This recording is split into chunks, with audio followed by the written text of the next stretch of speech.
सुप्रभात विद्यार्थियों। आज हम दूसरी इकाई का पाठ महिला आश्रम की शुरुआत करेंगे, जिसके रचनाकार है काका कालेलकर। असल में यह एक पत्रात्मक पाठ है। यहाँ पर 2 पत्र दिए गए हैं।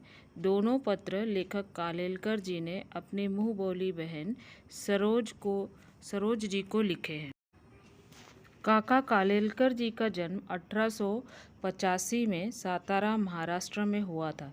इनका असली नाम दत्तात्रेय बालकृष्ण कालेलकर जी था, लेकिन पूरे भारत में वे काका कालेलकर के नाम से प्रसिद्ध है। काका कालेलकर ने हिंदी, गुजराती, मराठी और अंग्रेज़ी भाषा में समान रूप से लेखन कार्य किया है। पाठ शुरू करने से पहले गद्य संबंधी जानकारी समझ लेते हैं।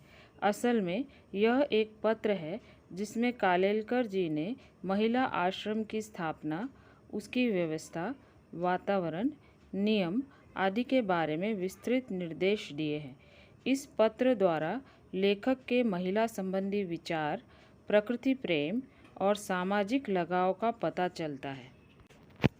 विद्यार्थियों, आपको बता दूं कि यह पत्र कालेलकर जी ने गुरुवार दिनांक 21 दिसंबर 1944 यानी आज़ादी के तकरीबन 1 साल पहले अपनी मुँह बोली बहन सरोज को महिला आश्रम की स्थापना करने के बारे में सूचित करते हुए लिखा था। चलिए पाठ पढ़ते हैं और देखते हैं कि कालेलकर जी ने अपनी मुँह बोली बहन सरोज को पत्र में क्या लिखा था। प्रिय सरोज, जिस आश्रम की कल्पना की है, आश्रम यानी मठ यानी बेसहारा महिलाओं के लिए रहने का स्थान, उसको आश्रम कहा जाता है। कल्पना यानी सोचना। जिस आश्रम की कल्पना की है उसके बारे में कुछ ज़्यादा लिखूं तो बहन को सोचने में मदद होगी। आश्रम यानी होम, घर, उसकी व्यवस्था में या संचालन में किसी पुरुष का संबंध न हो। संचालन में यानी चलाने में किसी पुरुष का संबंध न हो। जाहिर सी बात है कि महिलाओं के लिए आश्रम है तो उसका कार्यभार भी महिलाओं के हाथ में ही होना चाहिए। उस आश्रम का विज्ञापन अखबार में नहीं दिया जाए। उसके लिए पैसे तो सहज मिलेंगे, लेकिन कहीं मांगने नहीं जाना है। जो महिला आएगी वह अपने खाने पीने की तथा कपड़े लत्ते की व्यवस्था करके ही आए। वह यदि गरीब है तो उसकी सिफारिश करने वाले लोगों को खर्च की पक्की व्यवस्था करनी चाहिए। सिफारिश यानी किसी के पक्ष में किसी दूसरे से कुछ कहना। अगर किसी गरीब महिला को उस आश्रम में स्थान दिया जा रहा है तो जिसने उसकी सिफारिश की है उसका कर्तव्य है कि वो उस महिला के खर्च की व्यवस्था करे। हालांकि उस महिला की देखरेख, उनको छत देना आदि तो आश्रम का काम है, लेकिन अगर सिफारिश करने वाला व्यक्ति अगर आर्थिक रूप से मजबूत है तो उसे मदद करनी चाहिए। ऐसा विचार कालेलकर जी का था। पूरी पहचान और परिचय के बिना किसी को दाखिल नहीं करना चाहिए।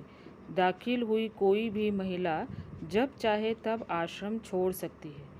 आश्रम को ठीक न लगे तो 1 या 3 महीने का नोटिस देकर किसी को आश्रम से हटा सकता है, लेकिन ऐसा कदम सोचकर लेना होगा। कोई भी महिला आश्रम में आए तो हमें पता होना चाहिए कि वह महिला कौन है, कहाँ से आई है, उसका इतिहास क्या रहा है और उसकी समस्या क्या है। आश्रम आने का द्वार भी हमेशा खुला है और जाने का द्वार भी। अगर किसी महिला का आचरण आश्रम को ठीक न लगे तो 1 या 3 महीने का नोटिस देकर उसे निकाल सकते हैं, लेकिन यह कदम बहुत सोच समझकर ही उठाना होगा। अगर यह आश्रम महिलाओं के लिए है, इसलिए कोशिश करेंगे कि वह ऐसा व्यवहार न करे कि जिससे आश्रम का वातावरण खराब हो। आश्रम किसी एक धर्म से चिपका नहीं होगा। जाहिर सी बात है बच्चों कि आश्रम महिलाओं के लिए है और धर्म के लिए नहीं। इसीलिए सभी धर्म की महिलाओं को इसमें लिया जा सकता है। ऐसी व्यवस्था होनी चाहिए। सभी धर्म आश्रम को मान्य होंगे, अतः सामान्य सदाचार, भक्ति तथा सेवा का ही वातावरण रहेगा। सदाचार यानी अच्छा आचरण। आश्रम में स्वावलंबन हो सके उतना ही रखना चाहिए। स्वावलंबन यानी अपना काम स्वयं करना, दूसरों का सहारा न लेना। इस आश्रम में हर व्यक्ति अपने हिसाब से भक्ति और सेवा कर सकता है। इस आश्रम में महिला किसी पर निर्भर नहीं होगी, वह अपना आर्थिक भार स्वयं उठाएगी। सादगी का आग्रह होना चाहिए, यानी आग्रह यानी अनुरोध। आरंभ में पढ़ाई या उद्योग की व्यवस्था भले न हो सके, लेकिन आगे चल के उपयोगी उद्योग सिखाए जाए। उद्योग यानी धंधा। आगे चलकर उपयोगी उद्योग सिखाए जाए, यानी महिलाओं को कोई ऐसा काम धंधा सिखाया जाएगा जिससे वो अपनी व्यवस्था स्वयं कर सके। पढ़ाई भी आसान हो। आश्रम शिक्षा संस्था नहीं होगी, यानी उन्हें पढ़ाया भी जाएगा, लेकिन काका कालेलकर जी इस बात का भी ध्यान रखने के लिए कहते हैं कि आश्रम शिक्षा संस्था नहीं होगी। पढ़ाई शिक्षा संस्था नहीं होगी, लेकिन कलह और कूड़न से मुक्त स्वतंत्र वातावरण जहाँ हो, ऐसा मानवतापूर्ण आश्रय स्थान होगा, जहाँ परेशान महिलाएं बेखटके अपने खर्च से रह सके। बेखटके यानी निसंकोच, यानी बिना किसी संकोच के, और अपने जीवन का सदुपयोग यानी सही उपयोग, और अपने जीवन का सदुपयोग पवित्र सेवा में कर सके। महिलाओं में आपसी झगड़ा न हो, और सभी महिलाओं को यहाँ मिलजुल कर ही रहना होगा, और आश्रम में महिला स्वयं अपना खर्च चला सके, यानी किसी पर वह निर्भर नहीं होगी। ऐसा आसान आदर्श रखा हो और व्यवस्था पर समिति का झंझट न हो, तो बहन सुंदर तरीके से चला सके, ऐसा एक बड़ा काम होगा। उनके ऊपर ऐसा बोझ नहीं आएगा जिससे कि उन्हें परेशानी हो। यानी जब सरोज बहन आश्रम खोलेगी तो उनके ऊपर बोझ नहीं रहेगा। महिलाएं खुद ही आत्मनिर्भर हो जाएगी। संस्था चलाने का भार तो आने वाली बहनें ही उठा सकेगी, क्योंकि उनमें तो कई तो कुशल होंगी। यानी आश्रम में जो महिलाएं आएंगे उनमें से कुछ पढ़ी लिखी होंगी, कुछ कुशल होंगी, तो महिलाएं ही उस आश्रम को चलाएंगी। बहन उनको संगीत की, भक्ति की तथा प्रेम युक्त सलाह की खुराक दे। आगे चलकर संस्था की ज़मीन पर छोटे छोटे मकान बनाए जाएंगे, और उसमें संस्था के नियम के अधीन यानी अंतर्गत नियम के अधीन रहकर आने वाली महिलाएं 2-2, 4-4 का परिवार चलाएंगी। ऐसी संस्थाएं मैंने देखी है, इसलिए जो बिल्कुल संभव है, बहुत ही उपयोगी है, ऐसा ही काम मैंने सूचित किया है। इतने वर्ष बहन के परिचय के बाद उनकी शक्ति, कुशलता और उनकी मर्यादा का ख्याल मुझे है। यानी इस तरह काका कालेलकर बहन सरोज को संस्था चलाने का सुझाव दे रहे हैं। काका कालेलकर की सरोज मुँह बोली बहन है, तो वे जानते हैं कि सरोज इनकी इतनी कुशल है कि वह इस संस्था को आसानी से चला सकती है। प्रत्यक्ष कोई हिस्सा लिए बिना मेरी सलाह और सहारा तो रहेगा ही।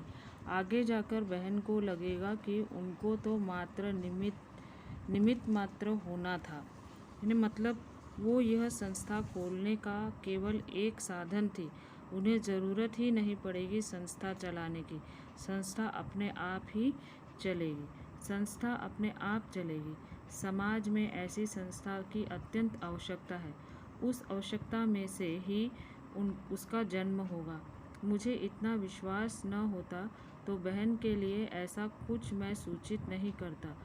तुम दोनों इस सूचना का प्रार्थना पूर्वक विचार करना, लेकिन जल्दी में कुछ तय न करके यथा समय मुझे उत्तर देना। बहन यदि हाँ कहे तो अभी से आगे का विचार करने लगूंगा। यहाँ तुम दोनों से कालेलकर जी का मतलब है सरोज और उसकी बहन रेहाना। अगर सरोज हाँ कहे तो अभी से कालेलकर जी विचार करेंगे कि संस्था को कैसे बेहतर ढंग से चलाया जा सके। यहाँ सर्दी अच्छी है, फूलों में गुलदाउदी क्रिजेंथीमम फूल बहार में है। बहार में है यानी फूलों का खिलना। उसकी कलियां महीनों तक खुलती ही नहीं, मानो भारी रहस्य की बात पेट में भर दी हो और ओठों को सी कर बैठ गई हो। गुलदाउदी का अंग्रेज़ी नाम क्रिजेंथीमम है, यानी जो गुलदाउदी का फूल है वह जल्दी खिलता नहीं। ऐसा लगता है मानो अपने ओठों को बंद करके बैठे हो, लेकिन जब खिलता है तब एक एक पंखुड़ी करके धीरे धीरे खिलता है और वो बहुत दिनों तक टिकते हैं, यानी मुरझाते ही नहीं। जब खिलती है तब भी एक एक पंखुड़ी करके खिलती है। वे टिकते भी बहुत हैं। गुलाब भी खिलने लगे हैं। कोसमोस के दिन गए, उन्होंने बहुत आनंद दिया। जीनिया का एक पौधा रास्ते के किनारे पर था, जो आए सो उसकी कली तोड़े। फिर मैंने इस बड़े पौधे को वहाँ से निकालकर अपने सिरहाने के पास लगा दिया। सिरहाने यानी चारपाई में सिर की ओर का भाग, उसको सिरहाना कहा जाता है। फिर इसने इतने सुंदर फूल दिए, इसकी आंखें मानो उत्कटता से बोलती हो ऐसी लगती है। उत्कटता यानी तीव्रता से बोलती हो ऐसी लगती है। 2-1 महीने फूल देकर अंत में वह सूख गया। परसों ही मैंने उसे विदा दी यानी हटा दिया। इन पंक्तियों में कालेलकर जी के प्रकृति प्रेम दिखाई देता है। काका का दोनों को सप्रेम शुभाशीष, दोनों को यानी सरोज जी को और रेहाना जी को। गुरुवार 21/12/44। यह पत्र काका कालेलकर जी ने सरोज को लिखा, लेकिन इसके साथ साथ एक दूसरा पत्र भी उन्होंने सरोज जी को लिखा। देखिए उसमें क्या लिखा है। प्रिय सरोज, तुम्हारा 16 से 18 तक लिखा हुआ पत्र आज अभी मिला। इस महीने में मैंने इन तारीखों को पत्र लिखे हैं। तारीख 1, 9, 15 और चौथा आज लिख रहा हूँ। अब तुमको हर सप्ताह मैं लिखूँगा ही। तुम्हारी तबीयत कमज़ोर है, तब तक चिरंजीव रेहाना मुझे पत्र लिखेगी तो चलेगा। मुझे हर सप्ताह एक पत्र मिलना ही चाहिए। पूज्य बाबूजी चाहते हैं तो हिंदू मुस्लिम एकता के लिए मुझे अपनी सारी शक्ति उर्दू सीखने के पीछे खर्च करनी चाहिए। तुमको मैंने एक संदेश भेजा था कि तुम उर्दू लिखना सीखो, लेकिन अब तो मेरा एक ही संदेश है, पूरा आराम लेकर पूरी तरह ठीक हो जाओ। यहाँ बापूजी का अर्थ है महात्मा गांधी जी। काका कालेलकर जी चाहते थे कि हर भाषा को सम्मान दिया जाए और वे उर्दू सीखना चाहते हैं, और उन्होंने सरोज से भी उर्दू सीखने के लिए कहा, लेकिन पहले पूरा आराम लेकर ठीक होने के लिए कहा। तारों के नक्शे बनाने के लिए कंपास बॉक्स भी मंगा कर रखा है, लेकिन अब तक कुछ नहीं हो पाया है। मैंने अपने फूल के गमले अपने पास से निकाल दिए हैं, सादे क्रोटन को ही रहने दिया है। सबको काका का सप्रेम शुभाशीष। काका कालेलकर ग्रंथावली से। इस प्रकार प्रस्तुत पाठ में काका कालेलकर जी के लिखे 2 पत्र का संकलन है, जो कालेलकर जी ने सरोज और रेहाना को लिखे हैं। इन पत्रों में महिला आश्रम की स्थापना, उसकी व्यवस्था, उसका वातावरण, उसके नियम आदि के बारे में श्रीमती सरोज को विस्तृत निर्देश दिए गए हैं। साथ ही उनका प्रकृति प्रेम भी स्पष्ट दिखाई देता है। फूलों की जानकारी जिस खूबी से उन्होंने पत्र में लिखी है, उससे साफ नज़र आता है कि वे प्रकृति का निरीक्षण कितनी बारीकी से करते थे। हिंदू मुस्लिम एकता के लिए उनका सरोज बहन को उर्दू सीखने की सलाह देना सामाजिक एकता को मजबूत बनाने की एक कड़ी मात्र है। वे महिला सशक्तिकरण चाहते थे। प्रिय विद्यार्थियों, आशा करती हूँ कि काका कालेलकर द्वारा लिखित महिला आश्रम पाठ आप सबको समझ आ गया होगा। समझाए गए पाठ के शब्दार्थ और मुहावरे अपनी नोटबुक में लिखिए। धन्यवाद।